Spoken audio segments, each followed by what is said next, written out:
பேர் என்னடா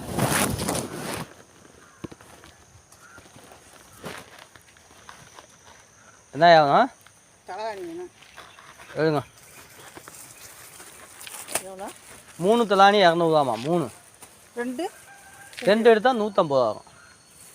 100 ரூபா போடுங்கக்கா. 100 ரூபாய்க்கு வராதியா? நம்மகிட்ட அந்த மாதிரி இல்லையா தலாணி, எல்லாம் பருத்தி பஞ்சு தான் இருக்கும், பஞ்சு நல்லா இருக்கும். இதுதான் அப்படியே இது பண்ணி போயிருக்காப்பா. 1 வருஷம் கிடக்குமா, சின்ன தலாணி தானே. இந்த இதை எடுத்துங்க, 2 தலாணி 350 ரூபா அப்படியே கிடக்கும், 2-3 வருஷத்துக்கு கிடக்கும். அப்போ கூட போட்டால் தானே பஞ்சு நல்லா இருக்கும், தலாணி நல்லா இருக்கும்.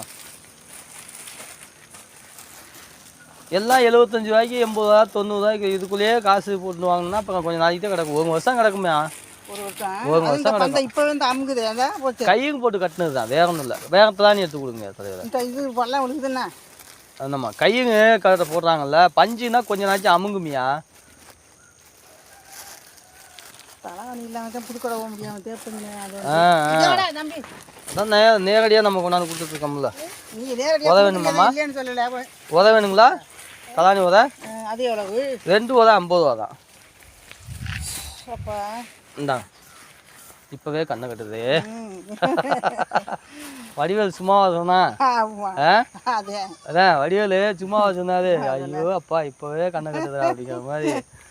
அந்த மாதிரி தான் இருக்கு. வேலை அதை சொல்லுங்க, வீட்டு வேலை அது வேலை. தலாணி மாட்டி போடணும், அதில் குறைய மாட்டியலாப்பா? இல்லைம்மா, குறையாதும்மா. நம்ம ரெகுலராக வந்துட்டு இருக்கோம்ல.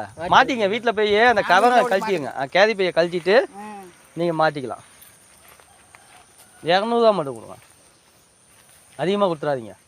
அதிகமான நீங்கள் தான். தம்பிக்கு குல்லா வேணுமா?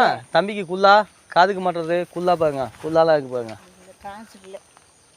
பனி பெய்யுதுல்ல, இனிமேல் அதிகமாக பெய்யும். இன்னைக்கு பாருங்க அதிக பனி. இன்னைக்கு பனி எப்படி பெஞ்சுது? இன்னைக்கு வெளியே வர முடியுதா? காதுக்குள்ளெல்லாம் வச்சுருக்கிறேன். இன்னும் பயங்கரமாக பனி பெஞ்சுது. மயமுடிப்புள்ளதே. அப்படியா? சரி சரி, என்ன பண்ணுறது வாங்க, எடுத்துக்கப்பா. கொடுத்துட்டப்பா காசு. சரியா, சரி வா.